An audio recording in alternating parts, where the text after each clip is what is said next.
Muy bien. Dos. Tenemos aquí un panel selecto y yo quería pedirle a los panelistas, digamos, que tomen diferentes perspectivas. Hugo, si tú puedes ver la perspectiva, digamos, desde un Instituto Nacional de Meteorología de México, tenemos a Javier de la perspectiva del SIM, del Sistema Interamericano de Meteorología, y Héctor de la perspectiva del CIPM. Y el profesor Hartig, Frank, si puedes asumir perspectiva tanto del PTB como del CIPM.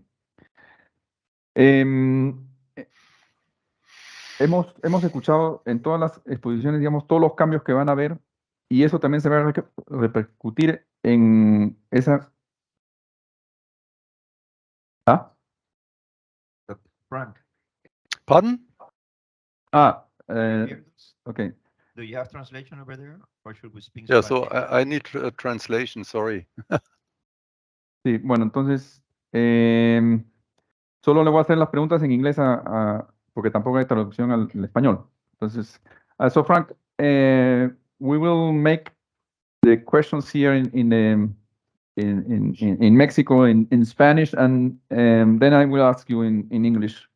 So that Okay. I hope you understand some Spanish. No, yeah. Más o menos.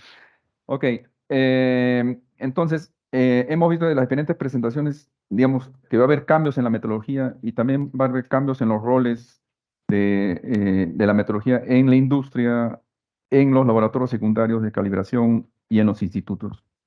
Entonces, más o menos, ¿cómo ustedes ven que en 10 años, 2035, más o menos también, va a ser esta relación? ¿Cuáles van a ser las funciones de los diferentes actores? Adelante, del punto de vista.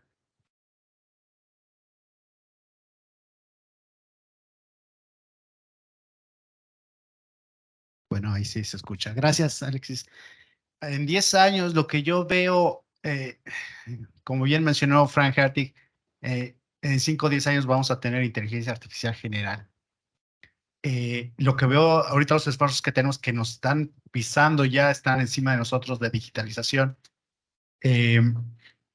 Parece muy ardua la tarea, y lo es, pero va a llegar un momento en que vamos a tener incluso capas inteligentes de software, de agentes inteligentes montadas sobre este desarrollo de digitalización que estamos hablando en diferentes aspectos, no solo en metrología, de ingeniería, de industria, de laboratorios, de servicios.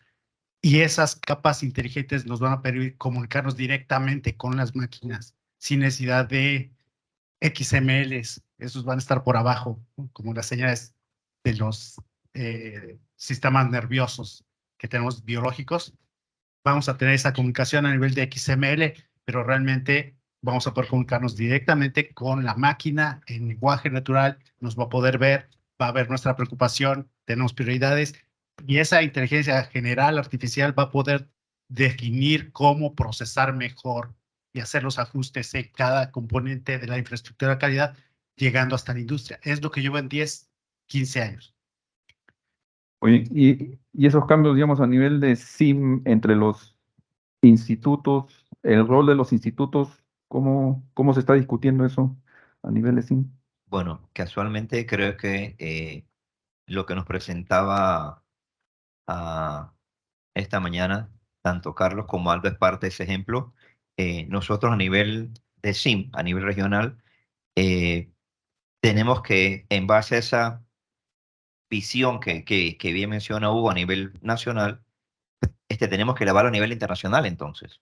Y casualmente eso implica, ok, todos esos trabajos de capas que vas a hacer con tus diferentes desarrollos de software a nivel nacional y que vas a estar trabajando para tu institución, vamos a tener que ser capaces de elevarlo a trabajar de forma regional. Frank en la presentación anterior decía que él veía el nivel 4, el nivel 5, perdón, en 10 años, ¿verdad? Nosotros todavía estamos un poco más atrás. Entonces nosotros ahora estamos casualmente trabajando en cómo poder comunicarnos de forma regional para el futuro. pues hay que decirlo, nosotros estamos aquí en un trabajo, en un proyecto Caburec, y ayer nada más estábamos evaluando los proyectos como los que presentaron esta mañana y vemos excelentes resultados a nivel nacional. Pero también nos dimos cuenta que esos trabajos, cuando vamos a tratar de que se comuniquen entre sí a nivel internacional, pues cada uno de nosotros generó un proyecto según su realidad nacional y según sus capacidades nacionales y recursos nacionales. Ninguno de los presentados se comunica entre sí. Entonces, a nivel regional, eso no debe ser. Ahora viene esa etapa de cómo nosotros podemos hacer ese cambio para que en 5 o 10 años en adelante, pues a nivel SIM, podamos tener esa comunicación permanente, inmediata, en tiempo real, para que lo que hagamos aquí en Senan, hagámoslo así, las calibraciones que tal vez yo en Panamá necesite o en cualquier otro de los países necesitemos, podamos recurrir a nuestros partners más grandes, Senam o INTI o NIS o el que sea, y que en tiempo real podamos tener esa calibración. Ese tipo de comunicación es el para el cual estamos trabajando hoy, pero que todavía nos queda trabajo por desarrollar a nivel regional. Muy bien, gracias, Javier. Y digamos, a nivel de CIPM, ¿cómo se está discutiendo y viendo y cómo eso también va a desarrollar el rol del BIPM, de los institutos, de las organizaciones regionales, las RMOs? ¿Eso cómo se Sí, Héctor? sí. Yo creo que la transformación digital en la industria y la sociedad en general es básicamente debido a la abundancia de datos y de comunicaciones, ¿no? Creo que eso es lo diferente frente a lo que fue el paradigma previo, que era la automatización. Lo que se agrega ahora es la facilidad de comunicar datos y la proliferación de datos que provienen de múltiples sensores y que aportan, como decía Hugo, a herramientas novedosas o que han crecido mucho, se han desarrollado mucho y se están desarrollando mucho, como es la inteligencia artificial, que cada vez va a ser de mayor uso en la industria y que me atrevería a decir que decir cómo va a ser dentro de 10 años es un poco arriesgado, ¿no? Porque avanza tan... Lo que sucede hoy era impredecible hace 3 años, pero es el uso masivo de datos y la facilidad de comunicar esos datos, ¿no? Y el abaratamiento también de la comunicación, el almacenamiento y la generación de datos. Entonces eso va a afectar, va a impactar, no diría afectar, pero va a producir nuevas demandas en la metrología de diferentes formas, ¿no? Una es cómo asegurar la calidad de esos datos cuando esos datos son resultado de mediciones, que es el core business de la metrología, ¿no? Garantizar la calidad de los resultados de las mediciones. Después, cómo evaluar esos sistemas como sistemas, ¿no? Lo que es la disciplina nueva que se da a llamar metrología de sistemas o systems metrology, porque pensar en una red de sensores que se multiplican aceleradamente, pensar en los sensores como instrumentos individuales,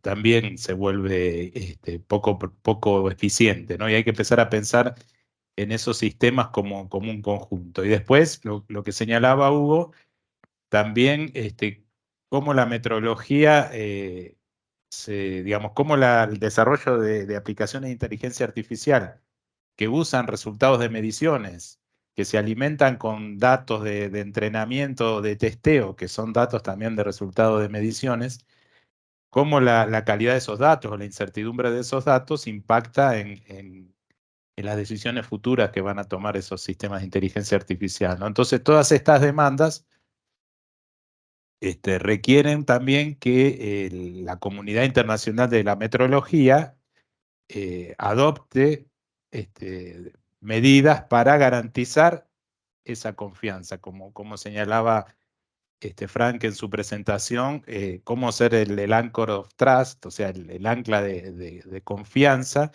en el flujo de información metrológica en un contexto digital.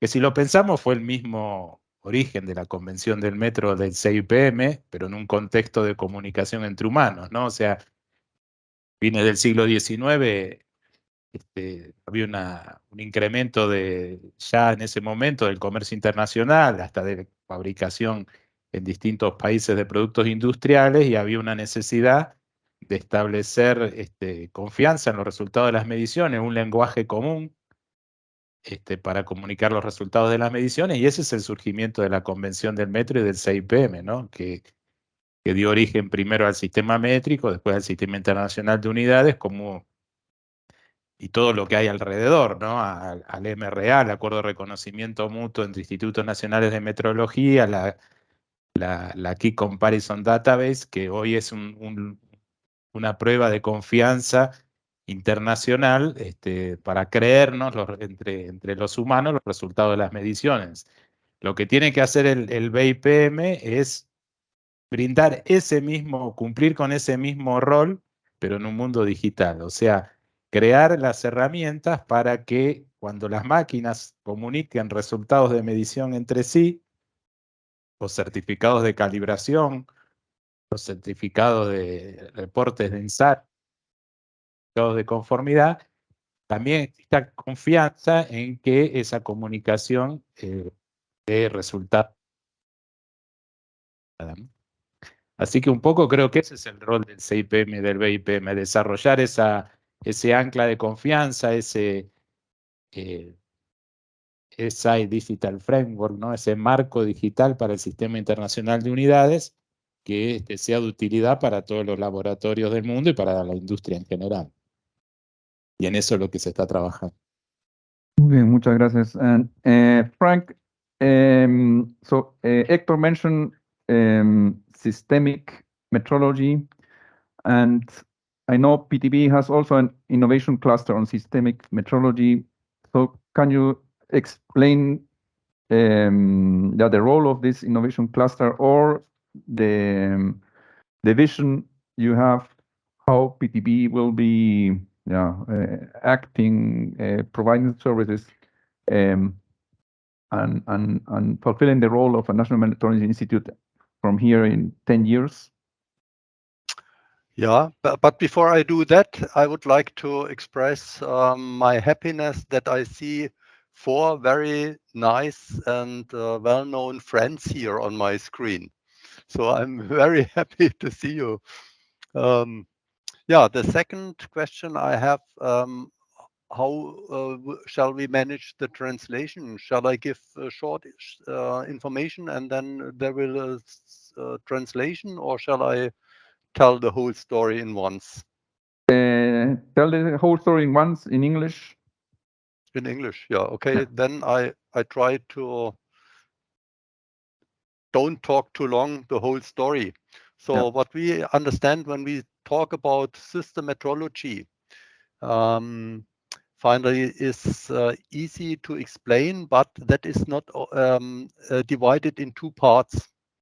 One part is that we identify that developments are taking too long, because that was a sequent process from the company to, let's say, the whole digital or calibration, no, sorry, quality infrastructure process. Let's say from market surveillance and so far, from conformity assessment. So that was a sequence. And the first idea of system metrology was to have this process in parallel.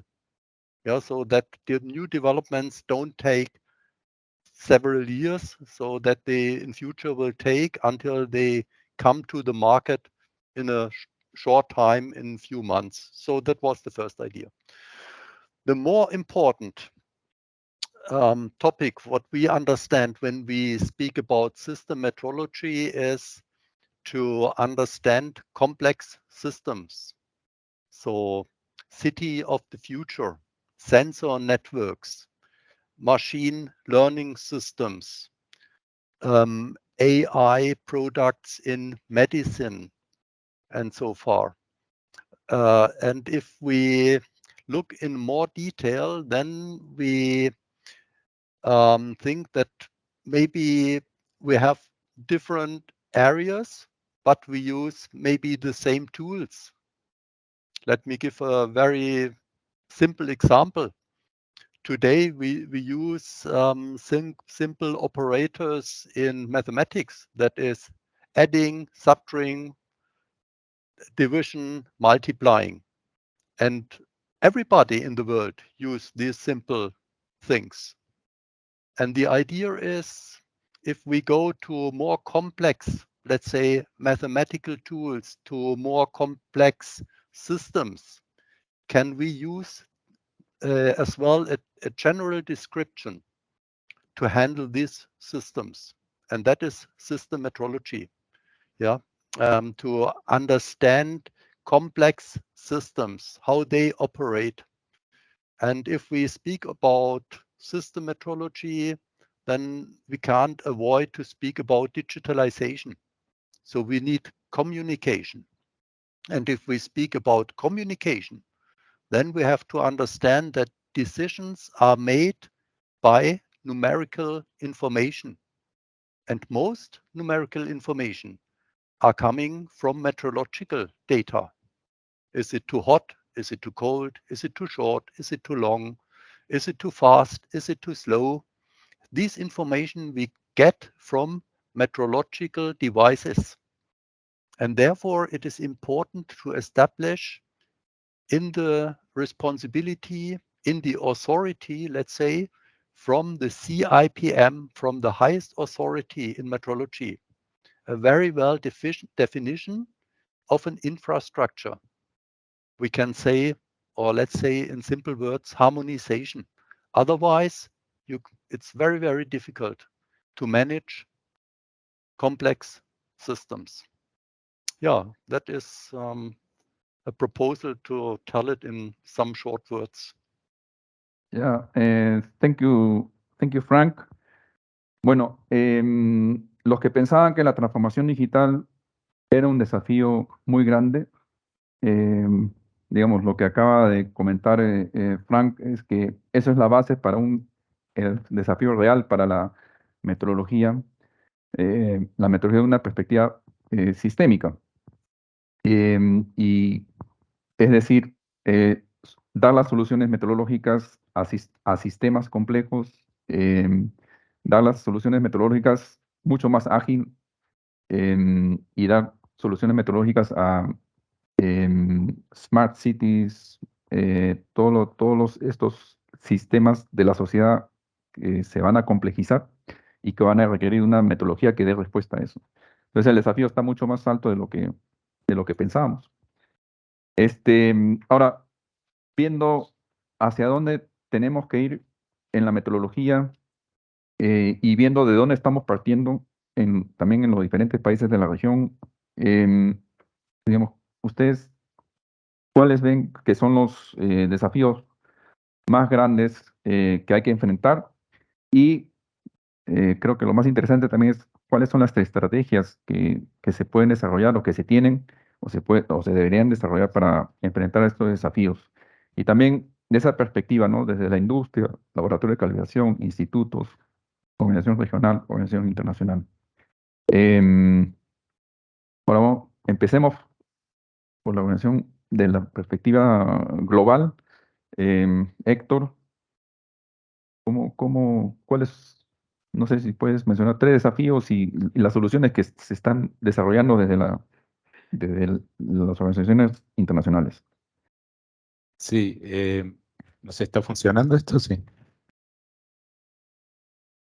Bueno, desde la perspectiva global, las herramientas básicas que se están desarrollando para enfrentar estos desafíos tienen que ver con el desarrollo de lo que se llama el SI Reference Point, que es una base de datos accesible por toda la comunidad, abierta, digamos, por parte del BIPM, que va a brindar a partir de identificadores permanentes, acceso a toda la información de las guías básicas de la metrología, empezando por lo que se llama el brochure del SI, donde están todas las definiciones de las unidades, los múltiplos, los submúltiplos, información que puede consultarse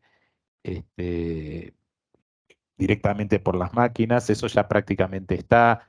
La provisión de identificadores permanentes para todas las capacidades de medición que tienen reconocidas los institutos en la Key Comparison Database, para que los institutos la puedan poner como referencia en sus certificados digitales, y eso pueda también facilitar, por ejemplo, el chequeo de la trazabilidad de un certificado de un laboratorio secundario. Eso en el futuro, muchas de las operaciones que se hacen hoy, por ejemplo, en una auditoría de calidad, en un laboratorio secundario donde se rastrea la trazabilidad de un certificado a otro certificado emitido por un NMI, y a su vez la existencia de CMCs, o sea, de capacidades de medición y calibración de ese NMI con reconocimiento internacional. Todo ese chequeo, si está bien estructurado, va a poder ser hecho también por una máquina, por un software.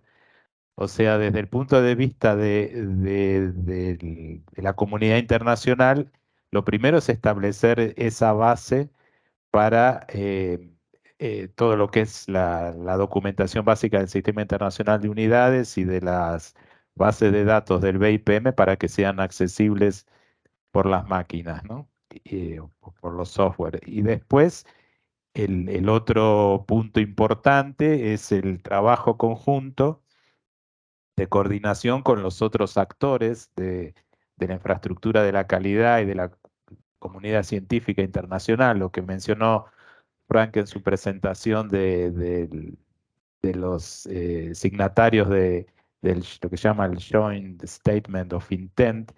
Es un acuerdo, digamos, una declaración de un interés común en desarrollar estas herramientas del el marco del Sistema Internacional de Unidades Digital, ¿no? O sea, trabajar no en forma aislada la comunidad metrológica, sino con los otros actores de las organizaciones de normalización como ISO, IEC, o de acreditación como ILAC, o de la comunidad científica como CODATA, como la ISC, como IMECO, o también que provienen del ámbito con un fuerte componente de la industria, como es la NSSLI. O sea, son organizaciones con las que se está trabajando en conjunto para poder acordar todas estas herramientas, ¿no? Para que realmente sean de utilidad masiva para todos los actores, tanto de la infraestructura de la calidad como de la comunidad científica.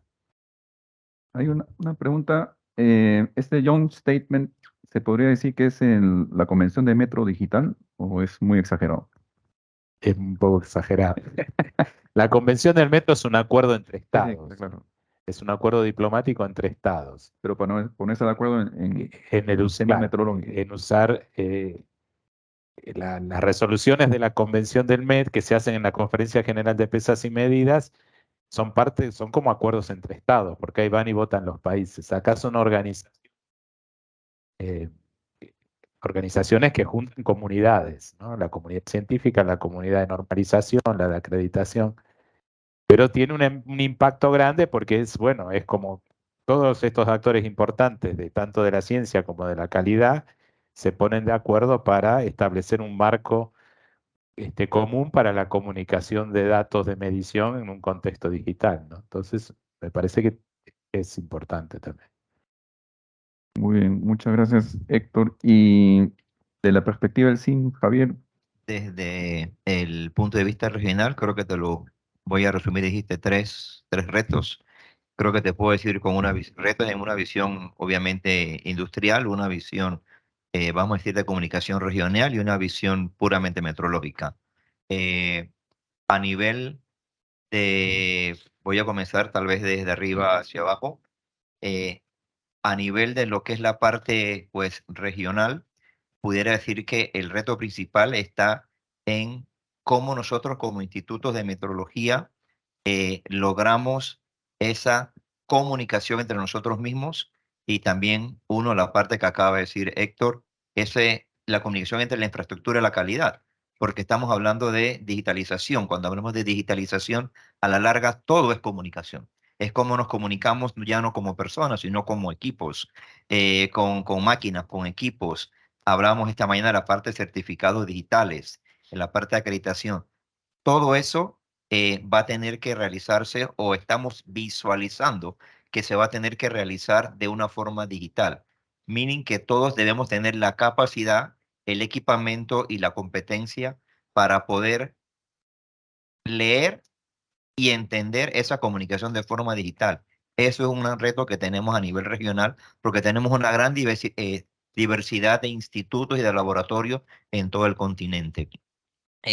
A nivel de, una vez que salvamos eso y entendemos que entonces ya tenemos toda esa base metrológica definida desde el BIPM hacia abajo, viene esa relación con la industria. Cómo nosotros entonces, teniendo ese conocimiento digital, podemos llegar entonces a llevarlo y a entender la necesidad de la industria, que también es muy diversa en todo nuestro continente, porque tenemos industria muy artesanal, como también industria muy desarrollada con diferentes niveles de sensorización, de comunicación, de industria 4.0, para resumirlo en todo esto. Y pues el poder entender toda esa necesidad para llevarle ese servicio es otro reto que tenemos porque cada uno de esos servicios nos lleva tal vez a un DSC diferente, a un servicio diferente, y eso es un reto que tenemos. Y finalmente, entonces viene la parte puramente metrológica, en donde tal vez nosotros como institutos de metrología entendemos que pues las mediciones no son un número real. Hay un nivel de incertidumbre que para nosotros es sumamente importante según el tipo de mercado al cual estamos llegando. Pero en la digitalización, ahora tal vez estamos apuntando a querer acercar, a disminuir mucho más ese nivel de incertidumbre y de tenerlo en tiempo real. Y entonces ese es otro reto directo que vamos a tener todos los institutos de metrología. Cómo ser cada vez más precisos y exactos en esa comunicación casualmente que tenemos para con la industria, asumiendo que ya hemos logrado la comunicación de arriba hacia abajo, del BPM hacia todos los laboratorios nacionales de metrología. Ahí te lo resumiría yo en esas tres áreas. Y si me preguntas entonces de cómo llevar a soluciones todo eso, pues lo lógico sería este tipo de trabajo conjunto, proyectos, donde lógicamente todos los institutos, tanto en los RMOs, los organismos regionales de metrología, trabajamos de forma conjunta, como igual los diferentes organismos de metrología en cada país a nivel regional para tratar de buscar soluciones locales y regionales a la vez. Eso nos ayudaría, obviamente, a reducir un poco esa brecha que aún tenemos por delante. Muy bien, gracias, Javier. Bueno, ya terminamos. Voy a darle a Frank una pregunta. So, Frank, we are talking about the challenges we are confronting in order to perform the digital transformation in metrology. And I have a concrete question to you regarding the metrologists of the future. So, how we are seeing at PTB the skills and probably technical skills, soft skills that the metrologists in the future need to have in order to fulfill this big task. And is there a perfect methodologist that covers everything, or are you going through building teams that combine different competencies? Yeah, that's a really good question. So finally, a metrologist first had to understand something about metrology. That will not change. That is the main and most important target. The second point is, if we speak about digitalization, then I think the future metrologists, the common metrologist, had to use software tools. Yeah, as I mentioned before, the digital metrological expert, they have to communicate between machines, maybe in future. So that is the common metrologist. Then there must be a group like the focus group at the CIPM or the joint statement group, these people who are responsible for establishing standards, they have a very, very difficult task because they have to look for harmonization. And because harmonization is the basis of interacting, of understanding, and that is very, very difficult. Why is it very difficult? It's very difficult because there are very, very established standards in the world. And now in the field of metrologists, the second group, this task is to communicate among each other and to establish this infrastructure. And coming back, the CIPM, the start with the SI reference point is very, very important for this harmonization. So there are specialists, finally, to say it in 2 sentences, which are responsible for the harmonization. They have to have knowledge about metrology. And there is the common metrologist, which have finally to use in future software in the same way as they use today instruments.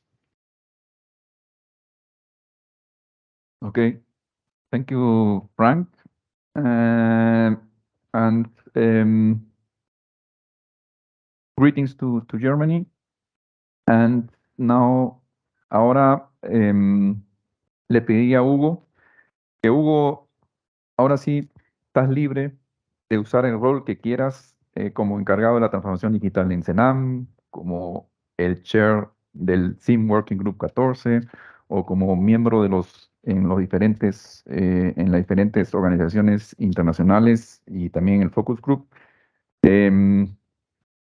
para dar una conclusión a todo lo que hemos escuchado, todo lo que hemos intercambiado y digamos, con un especial foco de cómo tenemos que dar los siguientes pasos. Muchísimas gracias por poner el estándar tan alto después de hablar todos los expertos a nivel internacional.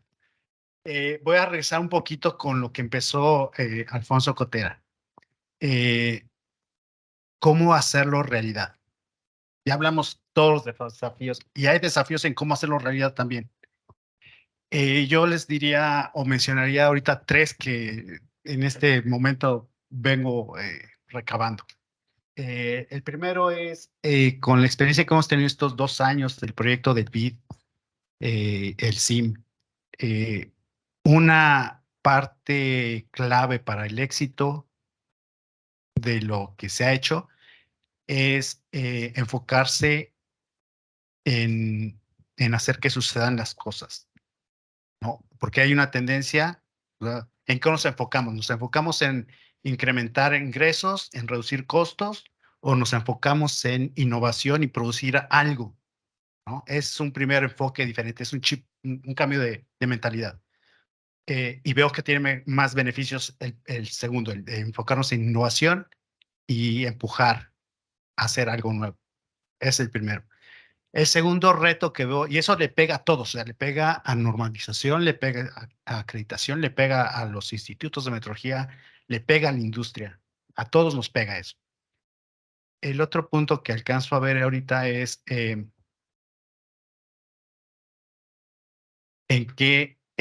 cómo logramos o qué hacemos para hacer esa innovación.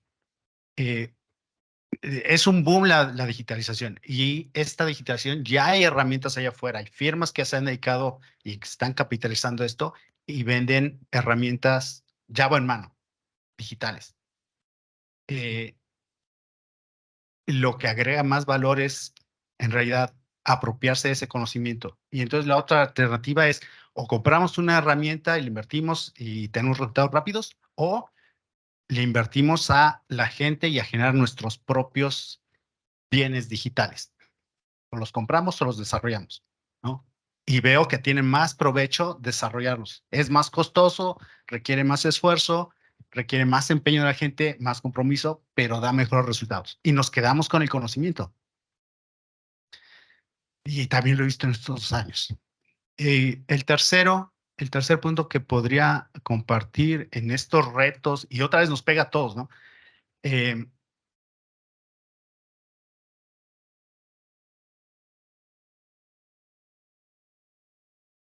Si pudiéramos decidir entre solo hacer la tarea o dirigir la tarea, no podemos.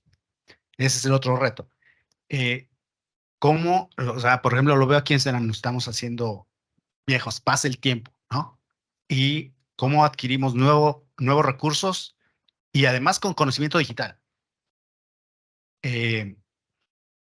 Entonces, un problema que podemos atacar o que se debe atacar es la parte operativa, los técnicos, la gente que está haciendo el trabajo con esas capacidades digitales, pero no es suficiente.